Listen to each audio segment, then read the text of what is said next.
Welcome to the Three Martini Lunch. Grab a stool next to Greg Columbus of Radio America and Jim Garrity of National Review. Three Martinis coming up. Very glad you're with us for the Tuesday edition of the Three Martini Lunch. We've got three martinis for you that are good if you squint, bad, also with a little explanation required, and definitely bad and crazy for the third one. But we're going to actually start with a little bit of an appetizer. And we've talked about this issue, in fact, just yesterday with RFK Jr. and his frustration with the Democratic Party, making it virtually impossible for any other Democrat to challenge Joe Biden in the primary, then ignoring all those votes in the primary and getting rid of Joe Biden and putting Kamala Harris on the ticket, who had not been a candidate and didn't get any votes for the second consecutive primary cycle. But he also talked about how in this general election, the Democrats are trying to keep him off the ballot, as well as other candidates in critical states. And one of those critical states, as it has been for the past couple cycles, is Wisconsin. And we get this news from the Associated Press just yesterday. Green Party presidential candidate Jill Stein will remain on the ballot in the crucial swing state of Wisconsin after the state Supreme Court decided on Monday not to hear a Democratic challenge seeking to oust her. The very next paragraph from the AP, so give them credit. Democrats are concerned that third-party candidates could draw votes away from Vice President Kamala Harris and help Republican Donald Trump win Wisconsin. The presence of independent and third-party candidates on the ballot could be a deciding factor in a state where 4 of the last 6 presidential elections have been decided by anywhere between 5,700 and 23,000 votes. The court decided against hearing the challenge brought by David Strange, an employee of the Democratic National Committee who sought to oust Stein from the ballot. Strange argued, Jim, that the Green Party can't nominate presidential electors in Wisconsin because the party does not have any state office holders or legislative candidates authorized to nominate presidential electors. And the Republicans teamed up with the Green Party to fight this challenge. So according to the Democrats here, Jim, any third party, basically, unless you somehow sneak out some legislative seat or some other situation, doesn't belong on the ballot.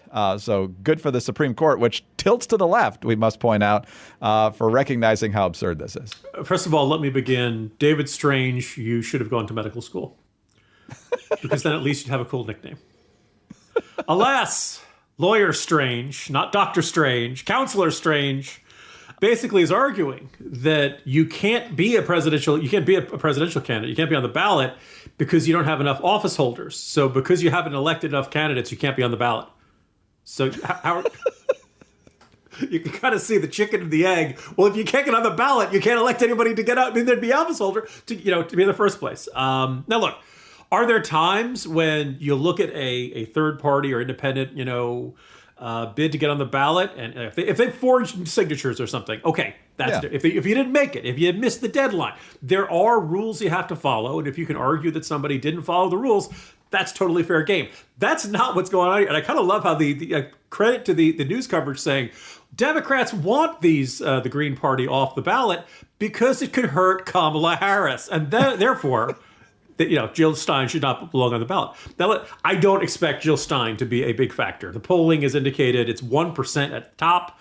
I don't think she's going to be as big a deal as in 2016. We'll see. I suppose it could be different, but it certainly feels like that the third-party candidates, particularly now with RFK withdrawing, are just not going to be as big a factor this cycle. So we'll see how things go. But yeah, good for you, Wisconsin State Supreme Court. And boy, we don't say that very often around here. Yeah, Jill Stein is considered by Democrats kind of like the Democrats look at Ralph Nader. They blame her for messing up 2016 for Hillary Clinton, just like they blame Ralph Nader for messing up Al Gore, particularly in Florida in 2000. That's democracy. And last I heard, you people were the champions of democracy. So people have more options, not fewer. Anyway. Yeah, democracy dies in darkness, except when the Florida Democratic Party doesn't hold a primary and when somebody tries to stab it in broad daylight in front of the Wisconsin Supreme Court. All right. Well, let's talk about our good martini now. And this is one of those ones where it's good that this has come to light. It's good that it's been confirmed. It's not good that it happened. And there's been a lot of suspicion, especially since the Twitter files, about what exactly the government has done to place pressure on social media companies to either get rid of or to throttle certain speech on certain issues that it doesn't like. Election questions being one of them following the 2020 elections. And then the other big one, of course, was COVID. And so Mark Zuckerberg, the head of Facebook, which is now known as Meta, of course, basically confirming what happened here in a letter to Jim Jordan, chairman of the House Judiciary Committee. He says, in 2021, senior officials from the Biden administration, including the White House, repeatedly pressured our teams for months to censor certain COVID-19 content, including humor and satire, and expressed a lot of frustration with our teams when we didn't agree. Ultimately, it was our decision whether or not to take content down, and we own our decisions, including COVID-19 related changes we made to our enforcement in the wake of this pressure. I believe the government pressure was wrong, and I regret that we were not more outspoken about it. I also think we made some choices that, with the benefit of hindsight and new information, we wouldn't make today. Like I said to our teams at the time, I feel strongly that we should not compromise our content standards due to pressure from any administration in either direction, and we're ready to push back if something like this happens again. In a separate situation, the FBI warned us about a potential Russian disinformation operation about the Biden family and Burisma in the lead up to the 2020 election. That fall, when we saw a New York Post story reporting on corruption allegations involving then Democratic presidential nominee Joe Biden's family, we sent that story to fact checkers for review and temporarily demoted it while waiting for a reply. It's since been made clear that the reporting was not Russian disinformation, and in retrospect, we shouldn't have demoted the story. We've changed our policies and processes to make sure this doesn't happen again. And so, Jim, the fact that the FBI, which had the laptop long before the New York Post story on Hunter Biden came out, was preemptively warning Facebook about these shadowy Russian disinformation stories in the fear that it would get out, and it did in the New York Post in mid to late October. Obviously, major thumbs on the scale in 2020 and throughout the COVID debate. So it's good that this is coming to light. It should horrify us that this ever happened. Yeah, first of all, regarding foreign disinformation, I'm very an absolutist for First Amendment rights for Americans and American citizens. If you're a foreigner, if you're working at the Internet Research Agency over in St. Petersburg, Russia, you don't have any First Amendment rights. Government can, as far as I go, U.S. Cyber Command could shut you down. Never mind anything like that. But the U.S. State Department does have an office that is meant to deal with foreign disinformation. Look, if you're an American, you can say, as much as I can't stand it, you can say Vladimir Putin is awesome. You can say anything you want to say. You have a First Amendment right protected to do that. So there really isn't any need for the FBI to be stepping in and telling these companies and suggesting what should come down. One of the phrases that jumped out there was including humor and satire. I'm not Elon Musk. I'm not Mark Zuckerberg. I don't run a social media platform. But if I were, I would have either the GIF or the audio and video recording from Stripes. Lighten up, Francis. That would be my response to everyone who said that parody is going to mislead people. You notice like the Babylon Bee is constantly getting censored and fact checkers love to fact check the Babylon Bee. They don't do nearly as much for the Onion. Onion there's a little more left of center in its humor, but the Babylon Bee is right there. It is a satire site. It says it right there. Now, not the Bee is when life starts to imitate satire and becomes so ridiculous. It's kind of like the Babylon Bee is admitting we can't mock this anymore. This is more wild and crazy than anything we could imagine.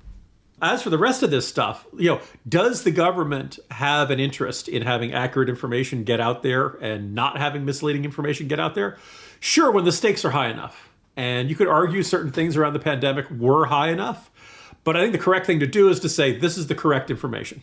For example, let's say at some point, over in D.C., quite often, surprisingly often, they tell you not to drink water from the tap or to boil it because of very often it's E. coli bacteria infestation. It comes from poop. But so if somebody if they're putting a boil water thing and somebody's spreading on social media, oh, don't boil your water, everything's fine. I could understand the government saying, hey, that's like dangerous misinformation. That's contradicting our official safety guidance on something that could make people sick. But I think your job as a government to say, here's the accurate information. And I think you really got to leave it to the social media company, and the social media company really has to decide for itself. And there can't be any strong arming, there can't be any threatening. And then finally, the last point of this is we all remember Mary Poppins singing her way to how she was going to stop all misinformation and disinformation in this world. In this case, particularly the case of the Hunter Biden laptop, everybody in the misinformation and disinformation business was attempting to censor the truth, right? People who appoint themselves to these jobs, they are not infallible. They do not walk on water. They're not even Michael Jordan. and they think they can walk around. At some point, they're going to say, well, I don't know if this is true or not, but it doesn't feel true. And oh, by the way, it might hurt my preferred candidate. Therefore, no one should be allowed to say it. Like, they've appointed themselves into the role of censor. They've decided what you're allowed to hear. And I know it's going to shock you, but I think the Founding Fathers had a statement about power. And when you get absolute power, it corrupts absolutely. And so it's inevitable that anybody who's in this kind of position of saying, because like, if you put me in charge of Facebook, I can, or Twitter, I could say, I'm going to commit to free speech. I'm only going to vote, remove stuff that strikes me as a genuine, clear and present danger, right up there with the Harrison Ford movie, against public interest. But it would take about, I was going to say a year, but really, let's admit, 20 minutes, I would say that post criticizing me as a clear and present danger, and no one should hear it, and you should get rid of everybody on Twitter who's criticizing Jim Garrity. The temptation is too great, which is one of the reasons why you would either not have this, federal government shouldn't have this power at all, or the federal government should use this power as sparingly as possible, and only in the, okay, this is telling you, drinking battery acid is good for you. Or something like that. And honestly, in some of these things that people have said is dangerous social media disinformation, the people eating Tide Pods, Greg, shouldn't we let evolution take its course? Isn't this just survival of the fittest? George W. Bush said, leave no child behind. Come on, we can leave some of these kids behind. Yeah, I'm noticing a theme in our stories today. The Democrats think Jill Stein could hurt Kamala Harris a little bit, so let's get her off the ballot. Therefore, she must be banned. Jill Stein is disinformation, Exactly. This Hunter Biden laptop story. She might be. She probably says a lot of stuff that's not true, but nonetheless, Yeah. Hunter Biden laptop story, that's not good for Joe. Let's just choke that out and, let's get 51 national security people to sign this letter that's bunk. New York Post even had its entire account on Twitter suspended. all the hallmarks of Russian disinformation. And by that, totally they mean different. It was really bad news for the Biden campaign. That's apparently all the hallmarks it takes to look like Russian disinformation. No question about it. All right. Well, if the government trying to put its thumb on free speech makes you want to have an extra drink, I don't blame you. But if you're going to do it, take Z-Biotics first, because you don't want to regret it the next morning. If you take Z-Biotics first, your next morning is going to go a whole lot better. Z-Biotics pre-alcohol probiotic drink is the world's first genetically engineered probiotic. When you drink, alcohol gets converted into a toxic byproduct in your gut. And it's this byproduct, not dehydration, that's to blame for your rough next morning. Z-Biotics produces an enzyme that breaks this byproduct down. So just remember to make Z-Biotics your first drink of the night. Drink responsibly, as always, and then you'll feel your best the following morning. Yes, and as my colleague has testified here, it really does work. That's also a very important part. He felt great the next morning. Go to zbiotics.com/3ml to get 15% off your first order when you use 3ml at checkout. Z-Biotics is backed with 100% money-back guarantees, so if you're unsatisfied for any reason, they'll refund your money, no questions asked. Visit zbiotics.com/3ml and use the code 3ml at checkout for 15% off. Thank you, Z-Biotics, for sponsoring this episode and our good times. All right, Jim, on to our second martini here. A little bit crazy, to be sure. It's consistent, though, with Kamala Harris changing her positions on a number of things, but in a slightly different way this time.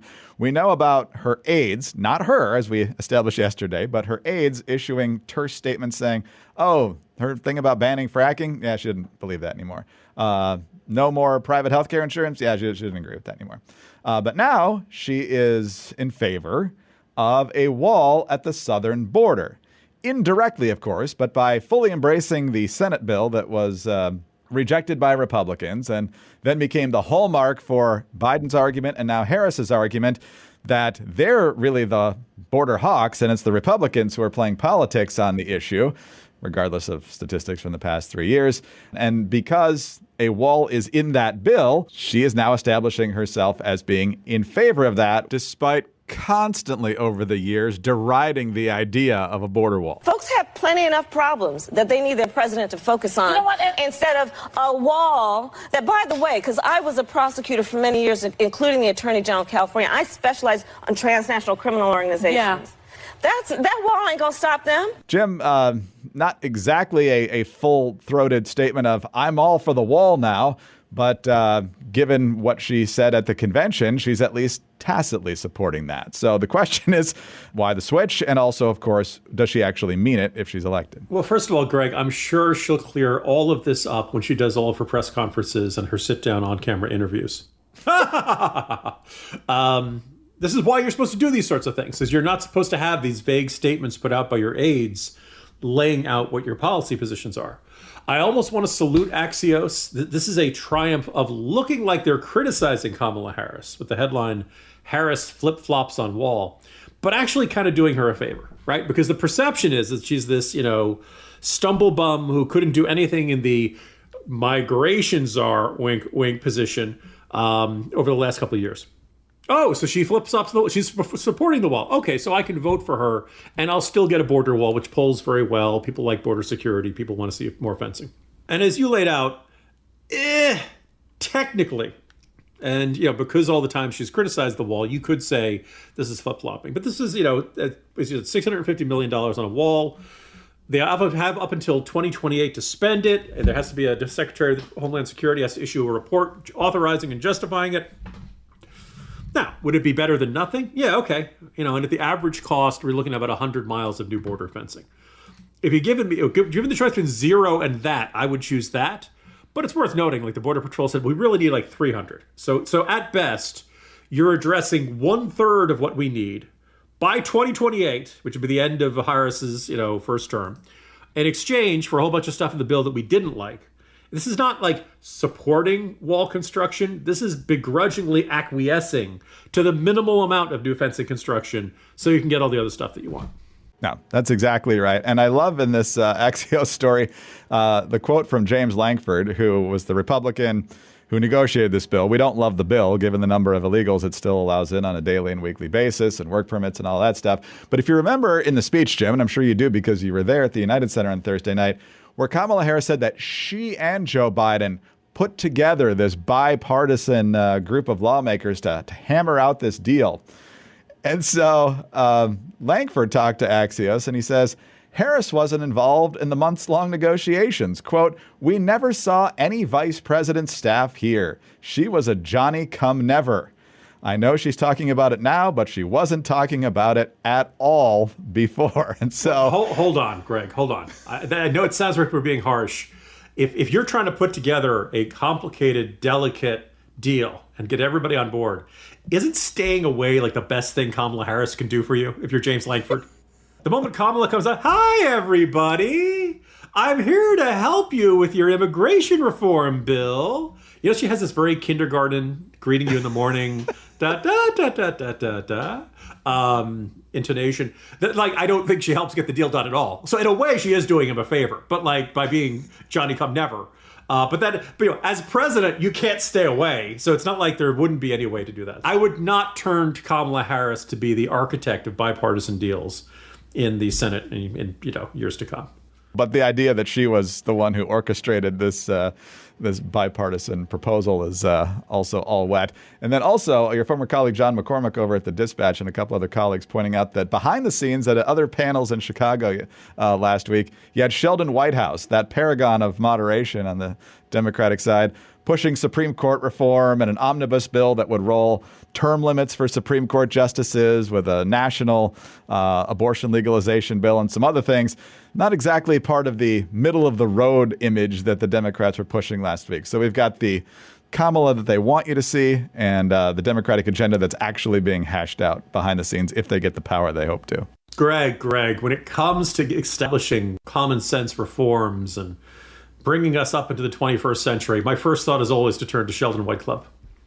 Oh, House. For those who don't know, Senator Sheldon Whitehouse of Rhode Island is a member of an all-white beach club. Now, as I'm saying, if he were a Republican, right, this guy would have been Trent Lott. I would say Robert Byrd, but Byrd was in the Klan, and Democrats turned their eye to that. So yes, you lecture us about the right thing to do there, Mr. White Club. We'll see what comes next. And like you said, if there's ever an interview, maybe we'll get a little clarity. But even then, depending on who she picks to interview her, I'm not sure we're going to get a whole lot of answers. But we can hope so. Would Kamala's proposed raise in corporate tax affect you, the consumer? The Watchdog on Wall Street podcast with Chris Markowski. Every day, Chris helps unpack the connection between politics and the economy and how it affects your wallet. Kamala's proposing raising corporate tax rates from 21 to 28%. Corporations are the ones selling stuff and providing services. By raising taxes, they raise the prices on things that they sell to you. Whether it's happening in D.C. or down on Wall Street, it's affecting you financially. Be informed. Check out the Watchdog on Wall Street podcast with Chris Markowski on Apple, Spotify, or wherever you get your podcast. All right, Jim, on to our final martini. I think more bad than crazy, but there's certainly crazy there, too. Yesterday marked 13 years since the terrorist attack by ISIS-K against Abbey Gate, killing 13 American service members, wounding more than that, wounding scores of Afghans trying to flood into the airport in the final days of that chaotic withdrawal, which was a disaster in so many ways. Some Democrats now saying that it's Trump's fault, but that's a whole other conversation. In the meantime, you might remember, just as we were officially leaving, Anthony Blinken, the Secretary of State, was saying, you know, the Taliban, I think they're going to be better this time when it comes to women's rights, because in order to become a respected member of the international community, which is, of course, a top priority of the Taliban, they've really got to do better on human rights than they did the last time they were in charge. So let's take a quick look at how that's going in Afghanistan. This is Reuters from Friday. Afghanistan's Taliban formally codified a long set of rules governing morality this week, ranging from requiring women to cover their faces and men to grow beards to banning car drivers from playing music. The rules, promoted as in line with Islamic Sharia law and to be enforced by the Morality Ministry, were based on a decree by the Taliban's supreme spiritual leader in 2022 and were now officially published as law. The Morality Ministry, formerly called the Ministry for the Prevention of Vice and Propagation of Virtue, has already been enforcing similar morality requirements and says it has detained thousands of people for violations. The requirements include women to wear attire that fully covers their bodies, including their faces, and bars men from shaving their beards as well as from skipping prayer and religious fasts. Penalties for violations include, quote, advice, warnings of divine punishment, verbal threats, confiscation of property, detention for 1 hour to 3 days in public jails, and other punishment deemed appropriate. If such measures failed to correct an individual's behavior, they would be referred to court for further action. In addition, the law instructs drivers of vehicles not to transport women without a male guardian. They require media to abide by Sharia law and ban the publication of images containing living beings. And then, of course, there's the one that drivers can't play music. So, Jim, I can't believe that they just didn't live up to their word from 3 years ago, and they just aren't interested in being a respected member of the international community, except for the fact that they do have a seat on the UN's Council on Women. Yeah. You could just choke on the irony over at Turtle Bay. I want to take you back even a little bit further, Greg. I want to take you back to almost exactly 5 years ago today. We're talking about August 21st, 2019. Then presidential candidate Kamala Harris. Quote, nobody can predict what President Trump will do between now and 2021. So as soon as I take office, I will bring together our military leaders, national security advisors, and top diplomats to coordinate and implement that withdrawal plan. I fully recognize the importance of diplomacy and development to success in Afghanistan. I want to ensure that country is on a path to stability and that we protect the gains that have been made for Afghan women and others, and that it never again becomes a safe haven for terrorists. So, Madam Vice President, how you doing on that? How's it going? Because I can go through a couple things. One, Foreign Policy magazine, not crazy right-wingers, headline from March of this year, quote, Al-Qaeda is back and thriving in Afghanistan.